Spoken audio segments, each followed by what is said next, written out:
Welcome back to Spellbound. It's me, BEEJ, and I read some really good and some not so good graphic novels in January. Let's talk about it.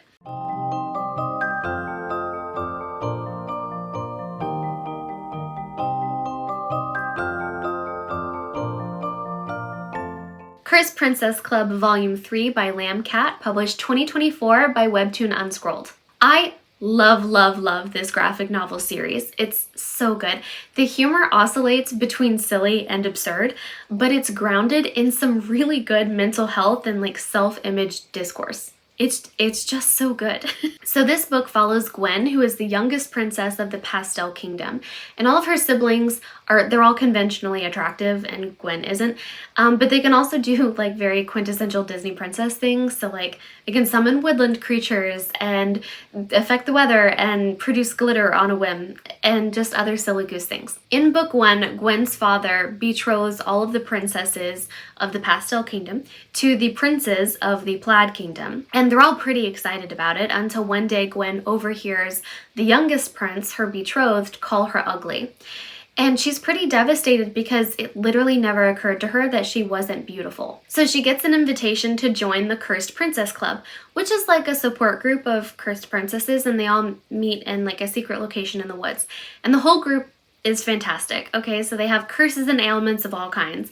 One is cursed to look old, one has giant lobster hands, one has a nose that grows like Pinocchio, one is missing both eyeballs, and she just stores a lot of junk in her head, kind of like Mrs. Potato Head. Excellent. The books are just about the links that this group will go to support each other and to continue the conversation on the importance of self-image and self-worth and good mental health and self-confidence, and also the importance of supportive friendships. These books are absolutely absurd and also absolutely brilliant. In this volume, volume 3, Gwen is learning what it means to love herself and also how to ask for help when she needs it. Again, I love this series. 5 stars forever. Lore Olympus Volume 5 by Rachel Smith, published 2023 by Inklore. So Lore Olympus is a graphic novel, and you've probably heard of it because it follows Greek mythology and the characters of the Greek pantheon, but most specifically Hades and Persephone. It's a really cool blend of lore and mythology and also modern behavior and modernity.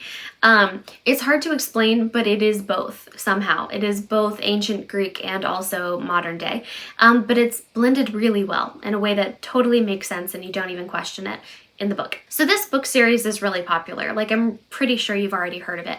But what makes this book series exceptional is the art style and how the art style works in tandem with the storytelling. That's how graphic novels work, but that's also what makes good graphic novels good, is that the art style helps tell the story. And this art style is not only beautiful, exceptionally beautiful art, but it also helps tell the story and communicate emotions in a panel with such care and attention to detail that's what pushes it over the edge of greatness. That's what makes this book series exceptional, is how the art tells the story as well. But this volume specifically, volume 5, I don't think it served the overall narrative as well as the other books in the series have. This book series has never felt episodic to me. It has never felt like you're reading a collection of webtoons, but this one kind of did. Each story and each episode in the previous volumes have all felt very narratively tight and story-driven and purposeful. But this volume didn't really. It felt pretty filler. It was circling back on issues that I thought we had previously laid to bed.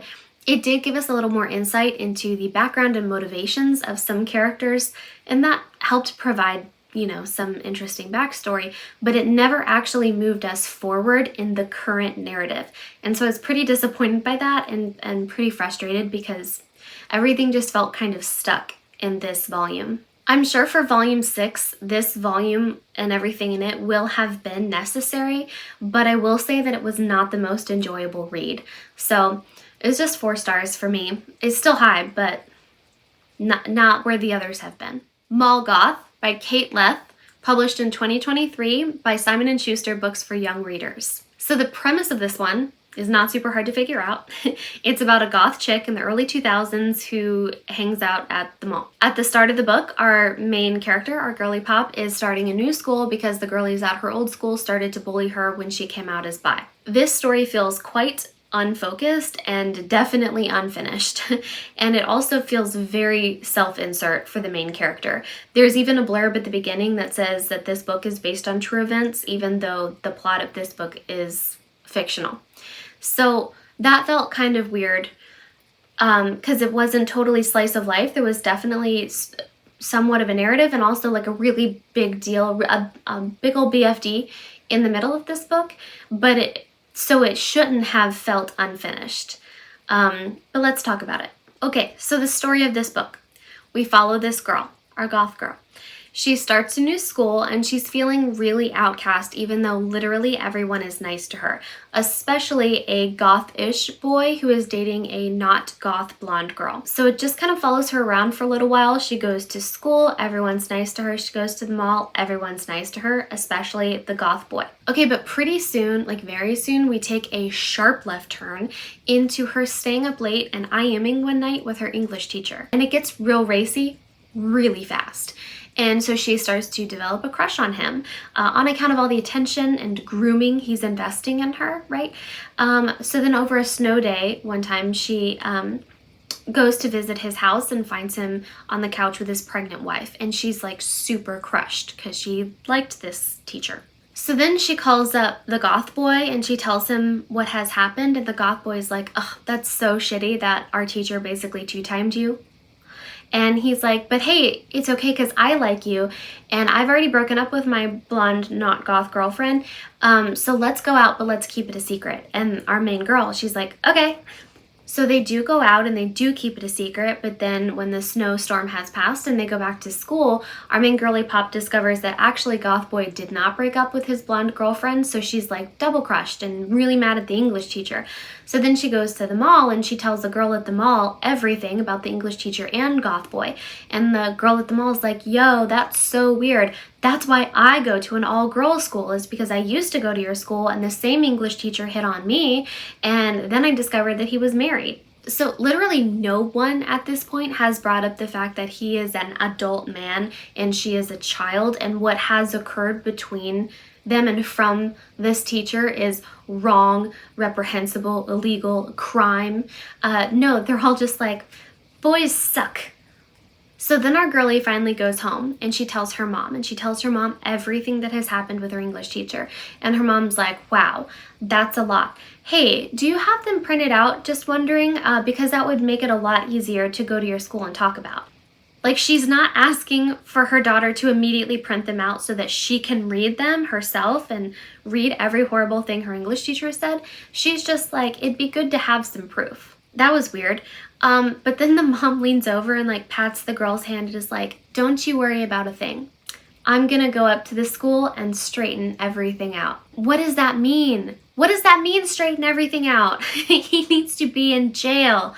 Like, I don't know what that means. Yeah, so then the girl, our main girl's like, thanks, Mom. And so she does go to school and we don't have any idea what happens with the mom or that conversation. The girl just goes to school like regular, and then she goes to the mall like regular, and then she goes and plays DDR with the girl from the mall and also the blonde girl who has broken up with the goth boy. And that's how the book ends, is them playing DDR. What the fuck? I don't know if this is supposed to be for middle grade or high schoolers. I know that it's Simon & Schuster for young readers, I know, but our girls in high school, regardless, I'm okay with the actual nitty-gritty, like the nasty details of what's going to take place, you know, with the mom, with the school board, the police, etc., the teacher being dragged away in handcuffs. Like, I'm okay with none of that being pictured on the page. I'm okay with that. But literally, we never circle back to the very real importance of what has actually just occurred. Either way, like, no one has spoken with our main girly pop and sat her down and been like, hey, so it's not just that he led you on. He's an adult, you're a child, you can't give consent, this is a crime, he was grooming you. That's never mentioned, and the absence of it feels very irresponsible. Regardless of who the audience is, middle grade or YA, what's the takeaway from this? And there is a note at the beginning of this book, right after this is based on true events, but it's fictional, and it says, if you're receiving unwanted attention from an adult, please tell someone right away. And okay, so first of all, based on the content of this book, this kind of feels like an afterthought. But more specifically, it feels like a forced afterthought on behalf of the publisher to just kind of include in there. But then after reading this blurb again, after having read the book, the word unwanted here really doesn't hit right, because that's not it. Like, if you're a child and you're receiving any kind of special attention from an adult, you should tell someone and make them aware of that attention. Because even in this book, even in the narrative and the details of this book, it was never unwanted attention. She did want his attention, but no one in the book told her that she should in fact be protected from his attention and what was behind that attention. No one actually told her what was going on. So for that to be a whole major part of this book and then not circle back and show the natural consequences of that, to show the truth of that, like, it feels like a huge miss, and it feels very, very weird that she just kind of moves on. I don't think that there's anything nefarious happening on behalf of this author. I don't. But everything was treated like, everything in this book was so superficial. When you have topics, though, that are very serious, there was no difference between how they were treated. Like, the teacher actively grooming his student was given the same emotional weight in this story as the goth boy two-timing his blonde girlfriend. And that loop was never closed, and that narrative comparison was never corrected. And so because of that, I gave this book 2.5 stars and would not recommend. So if you made it to the end of this video, leave a crown emoji in honor of the Cursed Princess Club, and let me know what your favorite graphic novel is if you have any. And thanks so much for sticking around. If you liked this video, give it a thumbs up, and if you loved it, hit subscribe, and as always, happy reading.